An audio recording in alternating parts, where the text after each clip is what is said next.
నమస్కారం. Welcome to నవలా హృదయం. ఈరోజు కథ వసంత శిశిరం. రచించిన వారు శ్రీమతి నవీన గారు. కథలోకి వెళ్ళబోయే ముందు ఛానల్ను సబ్స్క్రైబ్ చేయడం మర్చిపోవద్దు. కథలోకి వెళ్ళిపోదాం.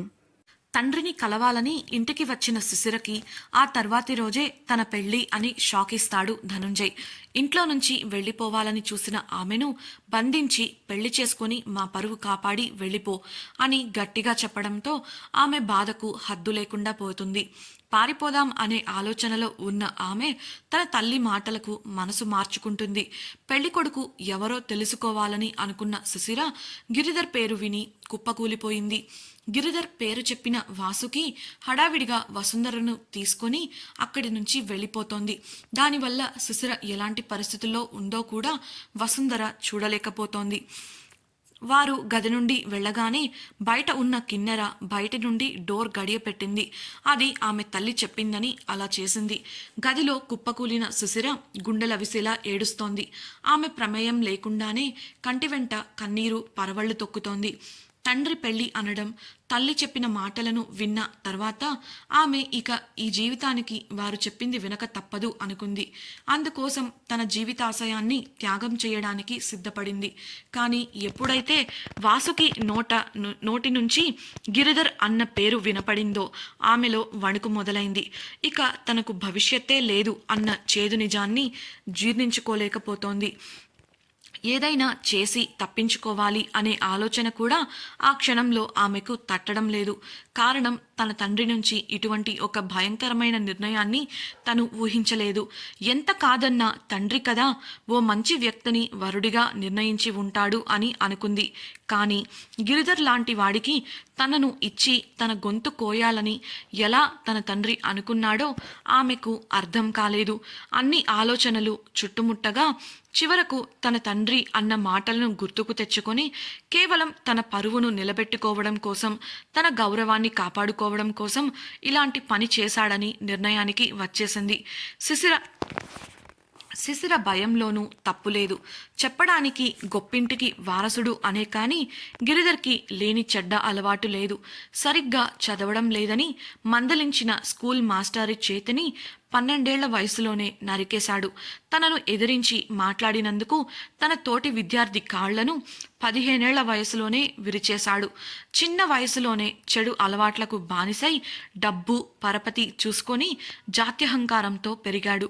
వయసుకు వచ్చాక మనసుకు నచ్చిన ప్రతి ఆడపిల్లను భయపెట్టో, డబ్బు ఆశ చూపించో లొంగ తీసుకునేవాడు. ఆడది అంటే కేవలం పడక సుఖానికి మాత్రమే పరిమితం అన్న ఆలోచన అతనిది. మనసుకు నచ్చిన ఆడదాన్ని పొందడం కోసం ఎంత దూరమైనా వెళ్తాడు. ఇంతకు ముందు కొన్నిసార్లు శిశిరతో కూడా అసభ్యకరంగా ప్రవర్తించబోయాడు. కానీ ఆమెకు ఆ సమయంలో అదృష్టం బాగుండి తప్పించుకుంది. అటువంటి ఒక ఉన్మాదికి ఇచ్చి తన తండ్రి తనకు పెళ్లి చేయాలనుకోవడం ఆమెకు ఆశ్చర్యంతో పాటు తీవ్రమైన దిగ్భ్రాంతిని కలిగించింది.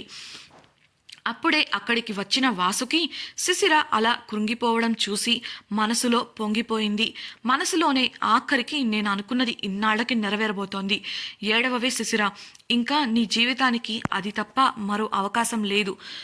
జీవితాంతం కుళ్ళి కృషించిపో అంటూ శిశిరపై ఉన్న ద్వేషాన్ని వెళ్ళగక్కింది. అంతలోనే ముఖంలో ఎక్కడా లేని ప్రేమను తెచ్చిపెట్టుకొని కింద పడి ఉన్న శిశిరను పైకి లేపి కూర్చోపెట్టి అలంకరిస్తూ, అయ్యో శిశిర, ఇది ఇలా బాధపడాల్సిన టైం కాదమ్మా. నీ పెళ్ళి అంటే నువ్వు ఎంత సంతోషించాలి.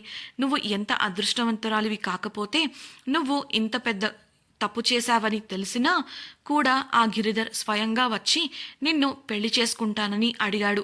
నువ్వు చేసిన పని మన ఊర్లోనే కాదు, చుట్టుపక్కల గ్రామాల వారందరికీ తెలిసి ఎంతలా మీ నాన్నగారి గురించి తప్పుగా మాట్లాడారో తెలుసా? కొన్ని గ్రామాల వారైతే నీలా బరితెగించిన వారిని తమ ఊరి పొలిమేరలో కూడా అడుగుపెట్టనివ్వం అన్నారు. సింహం లాంటి మీ నాన్నగారికి నువ్వు చెడపుట్టావు అని కూడా అన్నారు. ఇవన్నీ నీకు ఇలా చెప్తున్నా అని తప్పుగా అనుకోకు. ఇలాంటి పరిస్థితుల్లో ఉన్న మన ఇంటి పరువుని నిలబెట్టడానికి స్వయంగా గిరిధర్ వచ్చి నిన్ను తనకిచ్చి పెళ్లి చేయమన్నాడు. మీ నాన్నగారు కూడా నువ్వు చేసిన పనికి నీకు ఎలాగో సంబంధాలు రావు కాబట్టి ఒప్పేసుకున్నారు. అయినా నువ్వేం చేస్తావులే, ఏదో తెలిసి తెలియని వయస్సులో ఆవేశపడి అలాంటి పని చేశావు. గిరిధర్ని పెళ్లి చేసుకున్నాక అయినా అతని మనసు తెలుసుకొని నడుచుకో. ఎంతైనా మా ఊరి అబ్బాయి, ఎంత కాదన్నా దూరపు చుట్టరికం కూడాను, నిన్ను బాగా చూసుకోమని చెప్తాలే అంది వాసుకి. శిశిర మాత్రం అవన్నీ వింటూ మౌనంగా రెడీ అవుతూ ఉంది. అప్పుడే ఆమె ఈ పెళ్లి నిర్ణయం వెనుక ఖచ్చితంగా వాసుకి హస్తం ఉంది అని అర్థం చేసుకుంది. వాసుకి తనంటే ఇష్టం లేదని శిశిరకు తెలుసు, కానీ ఎందుకో తెలియదు. అయితే ఆ ద్వేషం ఇంత పనికి దారితీస్తుంది అని ఆమె ఎప్పుడూ అనుకోలేదు. ఇలా ఆలోచిస్తున్న శిశిరను చేయి పట్టుకొని పద వెళ్దాం, కింద అంతా వెయిట్ చేస్తున్నారు అని చెప్పి లేచి ప్రేమని వలకబోస్తూ, నా దృష్టే తగిలేలా ఉంది నీకు అంటూ చేతులను శిశిర ముఖం చుట్టూ త్రిప్పి మెటికలు విరిచింది. ఆనవాయితీ ప్రకారం పెళ్లికూతురుని చేసి ముత్తైదువులంతా దీవించారు. అప్పుడే తన తండ్రి రావటంతో మొండిగా సూటిగా అతని కళ్ళల్లో కళ్ళు పెట్టి చూసింది శిశిర. కానీ అతను అసలు ఆమె ముఖం కూడా చూడలేదు. అక్కడ కూర్చొని ఉంది అనే కానీ శిశిర మనసంతా ఆందోళనలో నిండిపోయింది. ఎలా అయినా తప్పించుకోవాలని వాసుకి అన్న మాటలు విని నిర్ణయించుకుంది. అయితే ఇంటి నిండా బంధువులు, ఊరంతా తెలిసినవారు అవడంతో ఎలా పారిపోవాలో అర్థం కాక సరైన అవకాశం కోసం ఎదురు చూస్తోంది. ఉమతో తన బాధను పంచుకుందాం అంటే తన ఫోన్ని తన తండ్రి లాగేసుకున్నాడు. వేరే ఎవరి ఫోన్ కూడా తనకు అందికలో ఉండకూడదు అని కోపంగా చెప్పడంతో ఎవరూ అటువంటి పని చేయడానికి ధైర్యం చేయలేదు. ఇంతలో శిశిర నానమ్మ అక్కడికి వచ్చింది. ఏ శుభకార్యం జరిగినా గ్రామదేవత గుడికి వెళ్ళి రావాలనేది తమ ఆచారం అని శిశిరను పెళ్లి ముహూర్తానికి ముందు గుడికి పంపించమని చెప్పడంతో ధనుంజయ్ నేను ఏర్పాటు చేస్తానమ్మా అని చెప్పి అక్కడి నుంచి వెళ్ళిపోయాడు. ఆ మాటలు విన్న శిశిరకి అది మంచి అవకాశం అనిపించినప్పటికీ కూడా ఎలా తప్పించుకోవాలా అని ఆలోచిస్తోంది. ఒకవేళ తప్పించుకొని వెళ్ళిపోతే పెళ్లి ఆగిపోతుంది, నలుగురిలోనూ తండ్రి తలదించుకోవాల్సి వస్తుంది అని అనుకున్నప్పుడు అలా చెయ్యకూడదు అనుకుంది. అందరూ భోజనాలు చేసి తర్వాతి పనుల్లో మునిగిపోయారు. ఆఫీస్లో ముఖ్యమైన ఫైల్స్ చూసుకుంటున్న వసంత్ దగ్గరికి ఒక సీనియర్ ఎంప్లాయీ వచ్చి, రేపు ఒక బిడ్డింగ్ ఉంది సార్, ఇది మన కంపెనీకి చాలా ప్రెస్టీజియస్ ప్రాజెక్ట్, మీరు వస్తే బాగుంటుంది అని రిక్వెస్ట్ చేశాడు. ఒక నిమిషం ఆలోచించిన Vasanth, tomorrow I have another important schedule, so ఈ ప్రాజెక్ట్ టెండర్ గురించి మీరు చూసుకోండి, టెండర్ ఫైల్ రెడీ చేసి నాకు మెయిల్ చేయండి, చెక్ చేసి చేంజెస్ ఉంటే చెప్తాను అని చెప్పడంతో ఆ ఎంప్లాయ్ ఆలోచనలో పడ్డాడు. అతన్ని అలా చూసిన Vasanth, anything else to share అని ప్రశ్నించడంతో నథింగ్ సార్ అని చెప్పి అక్కడి నుంచి వెళ్ళిపోయాడు. అతని పేరు సుధాకర్. కంపెనీకి సంబంధించిన టెండర్స్ మరియు వాటి తాలూకు లీగల్ ఇష్యూస్ అన్నీ అతనే చూసుకుంటాడు. వసంత్ క్యాబిన్ నుంచి బయటకు వచ్చిన సుధాకర్ ఏదో ఆలోచిస్తూ ఎదురుగా వస్తున్న వ్యక్తిని చూసుకోకుండా గుద్దేశాడు. ఏంటి సుధాకర్ గారు, చెట్టంత మనిషిని ఎదురుగా కనబడుతున్నా కూడా మీరు ఇలా డాష్ ఇస్తే ఎలా, చూసేవాళ్ళు మీరు కావాలనే చేశారనుకోరు అంటూ టూకీగా సరదాగా క్రింద పడిపోబోయి నిలదొక్కున్న కిషోర్ అనడంతో సుధాకర్ ఇబ్బందిగా ఫీల్ అయ్యాడు. సారీ కిషోర్, ఏదో ఆలోచిస్తూ అలా జరిగిపోయింది, ఏమనుకోకు అని అక్కడి నుంచి వెళ్ళబోయాడు. అతను ఏదో పరధ్యానంలో ఉండటం గమనించిన కిషోర్, ఏమైందండి, ఎందుకు అలా కన్ఫ్యూజ్డ్గా ఉన్నట్లు మొహం పెట్టారు అని అడిగాడు కిషోర్. అతనికి కిషోర్ బాగానే పరిచయం కావడంతో అదేం లేదు, రేపు జరగబోయేది గవర్నమెంట్ ప్రాజెక్టుకు సంబంధించిన టెండర్, ఇది మన కంపెనీకి చాలా క్రూషియల్, అలాంటిది ఏదో ఇంపార్టెంట్ స్కెడ్యూల్ ఉండటం వల్ల సీఈఓ గారు నన్నే లీడ్ చేయమని చెప్పారు, అదే కాస్త కంగారుగా ఉంది.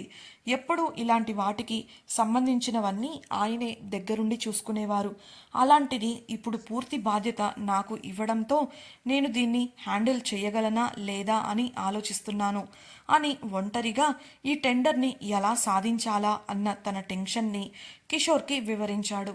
అతని టెన్షన్ని అర్థం చేసుకున్న కిషోర్ అతని భుజంపై తడుతూ, చూడండి సుధాకర్, సీఈఓ గారు ఏ పని కూడా ఆలోచించకుండా చేయరు, ఆయనకు మీపై పూర్తి నమ్మకం ఉంది కాబట్టే ఈ బాధ్యతలను పూర్తిగా మీకు వదిలేశారు, మీరు చేయగలరు సార్, నాకు తెలుసు, భయపడకండి, కావాలంటే చూడండి, రేపు ఈవినింగ్ మీరే ఫోన్ చేసి టెండర్ మనకు వచ్చింది అనే గుడ్ న్యూస్ చెప్తారు అంటూ ధైర్యం చెప్పడంతో ఆయన కాస్త ఊరటగా ఫీల్ అయ్యాడు.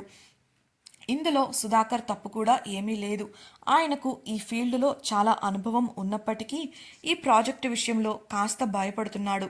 అందుకు తోడు వసంత్ ఈసారి టెండర్ వేయడానికి రావడం లేదు అనేది పరోక్ష కారణం అయితే, ఈ ప్రాజెక్ట్ సైజ్ ఇంకా దానివల్ల భవిష్యత్తులో కంపెనీకి కలిగే ప్రయోజనాలు ప్రత్యక్ష కారణం. ఈ ప్రాజెక్టుని గవర్నమెంట్ వాళ్ళు చాలా ప్రెస్టీజియస్గా భావించడంతో చాలా పకడ్బందీగా టెండర్ని కండక్ట్ చేస్తున్నారు. టెండర్ కోడ్ని సిద్ధం చేసేటప్పుడు ఆయా కంపెనీల వాళ్ళు చాలా నియమాలను పరిమితులను కూడా ఇక్కడ పాటించాల్సి ఉంటుంది. కానీ అంతలోనే కిషోర్ మాటలు గుర్తుకు తెచ్చుకున్న సుధాకర్ తన సీఈఓ తనపై పెట్టుకున్న నమ్మకాన్ని, టెండర్ని తన కంపెనీకి ఎలా అయినా సాధించి నిలబెట్టుకోవాలని భావించి విశ్వాసంగా అక్కడి నుంచి వెళ్ళిపోయాడు. ఆ తర్వాత వసంత్ క్యాబిన్లోకి వెళ్ళిన కిషోర్కి వసంత్ కొన్ని ఇన్స్ట్రక్షన్స్ ఇవ్వడంతో అవి చేయడానికి అతను కూడా అక్కడి నుంచి వెళ్ళిపోయాడు. ఇక రేపటిలోపు తను చేయాల్సిన ఇంపార్టెంట్ పనులను చేయడంలో మునిగిపోయాడు వసంత్. పెళ్లి కొడుకుని స్వాగతించడం కోసం విడిది గృహంలో ఎదురు చూస్తూ ఉన్నారు ధనుంజయ్ దంపతులు, ఇంకా వారి బంధువులు. పెళ్లి వారికి కావాల్సిన అన్ని సదుపాయాలను ముందుగానే ఏర్పాటు చేశారు. వసుంధరలో కాస్త భయం కనబడుతుంది, కానీ ధనుంజయ్ ముఖంలో ఎటువంటి భావము కనిపించడం లేదు. చూసి చూసి కూతురు జీవితాన్ని ఒక కసాయివాడి చేతిలో పెడుతూ కూడా ఎలాంటి బాధ, ఆందోళన అతని ముఖంలో కనబడకపోవడం వసుంధరకు ఆశ్చర్యాన్ని కలిగించింది. అతనిపై కోపం కూడా వచ్చింది, కానీ ఏమీ అనలేక మౌనంగా ఉండిపోయింది. అప్పుడే వరుసగా కార్లు ఆ ఇంటి ముందుకు వచ్చి ఆగాయి. వచ్చిన పెళ్లివారందరికీ ఘనంగా స్వాగతం పలికి విడితిని చూపించి అతిథి మర్యాదలు చేశారు ధనుంజయ్ పరివారం. వచ్చిన వారిలో కొందరు ఆ ఇంటి హాల్లో ఉన్న సోఫా ఇంకా కుర్చీలలో కూర్చున్నారు. వారికి టీ, టిఫిన్లు లాంటివి సర్వ్ చేస్తున్నారు పనివాళ్ళు. అక్కడ కూర్చున్న వారిలో గిరిధర్, అతని తల్లిదండ్రులు, స్నేహితులు, ఇంకా అతనికి బాగా దగ్గర సంబంధం కలిగిన వారితో పాటు 2 ఊళ్ళకి సంబంధించిన కొందరు ఊరి పెద్దలు కూడా ఉన్నారు. ఆ ఊరి పెద్దలే గిరిధర్ కుటుంబం పిల్లని అడగడానికి వచ్చినప్పుడు తోడుగా వచ్చింది. వారందరినీ చూసిన ధనుంజయ్ ఏ ఎక్స్ప్రెషన్ లేకుండా తన పనులలో తను మునిగిపోయాడు. అతిథి మర్యాదలు పొందిన తర్వాత గిరిధర్ చూపు అక్కడే పనులు చేస్తున్న ధనుంజయ్పై పడింది. ఆయన ప్రశాంతంగా ఉండటం అతనికి నచ్చలేదు.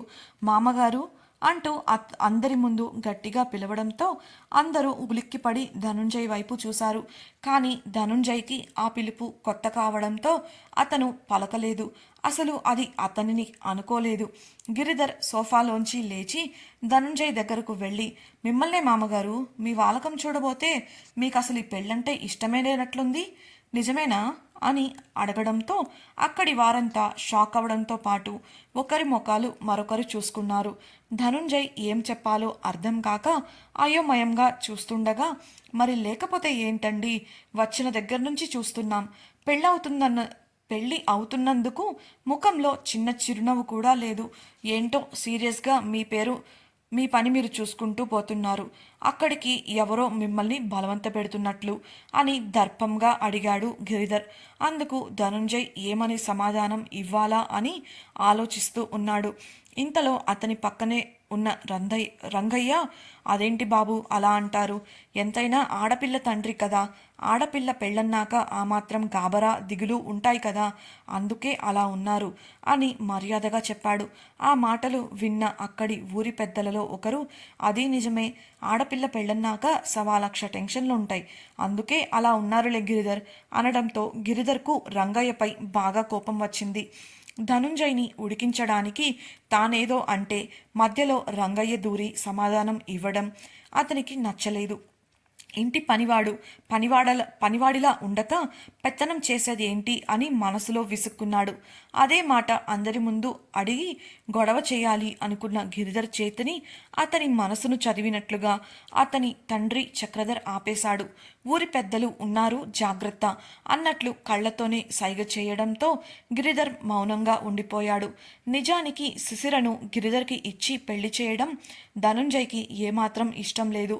కానీ శిశిర గురించి అందరికీ తెలిసిపోవడంతో దానిని అలుసుగా తీసుకొని చక్రధర్ ఊరి పెద్దలతో మాట్లాడి ధనుంజయ్ బలవంతంగా ఈ పెళ్లికి ఒప్పుకునేలా ఒత్తిడి తేవడంతో అతనికి మరో దారి కనబడలేదు. ఆ రోజు సాయంత్రం వేళ గదిలో ఎలా తప్పించుకోవాలా అని దీర్ఘంగా ఆలోచిస్తూ టెన్షన్గా అటు ఇటు తిరుగుతూ ఉంది శిశిర. మొదట తల్లి చెప్పింది విని తండ్రి మాట కోసం పెళ్లి చేసుకోవాలి అని తగ్గినప్పటికీ ఎప్పుడైతే పెళ్ళికొడుకు గిరిధర్ అని తెలిసిందో ఇక ఎట్టి పరిస్థితులలోనూ తప్పించుకొని తీరాలి అని నిశ్చయించుకుంది. అలా ఆలోచిస్తున్న ఆమెకు తలుపు దగ్గర శబ్దం కావడంతో అటువైపు చూడగా ఆమెకు అటు ఇటు చూస్తూ ఎవరికీ కనబడకుండా గదిలోకి వస్తున్న తన చెల్లి కిన్నెర కనబడింది. ఎవరూ లేరని గమనించిన కిన్నెర లోపలికి వచ్చి తలుపు వేసేసి, అక్క, నువ్వే పెళ్లి చేసుకోవద్దు, నీ లైఫ్ పాడైపోతుంది, నీకు ఏ హెల్ప్ కావాలన్నా నేను చేస్తాను, నా దగ్గర ఒక మంచి ప్లాన్ ఉంది అని చెప్పింది. కిన్నెర మాటలను శిశిర నమ్ముతుందా? శిశిర ఈ పెళ్లి నుంచి తప్పించుకోగలదా? శిశిర అంటే ఇష్టం లేని కిన్నెర ఎందుకు శిశిరకు సాయం చేయాలనుకుంటుంది? వసంత్ కంపెనీకి టెండర్ దక్కుతుందా? వీటన్నింటికీ సమాధానాలు తెలుసుకోవాలనుందా? అయితే తప్పకుండా మన ఛానల్ను సబ్స్క్రైబ్ చేసి ముందు రాబోయే వసంత శిశిరం ఎపిసోడ్స్ని వినేయండి. మీకు ఈ వీడియో నచ్చినట్లయితే లైక్ చేయండి, షేర్ చేయండి. మీ అభిప్రాయాలను కమెంట్స్ రూపంలో పొందుపరచగలరు. ఇట్లు మీ నవల హృదయం team. Thank you for listening.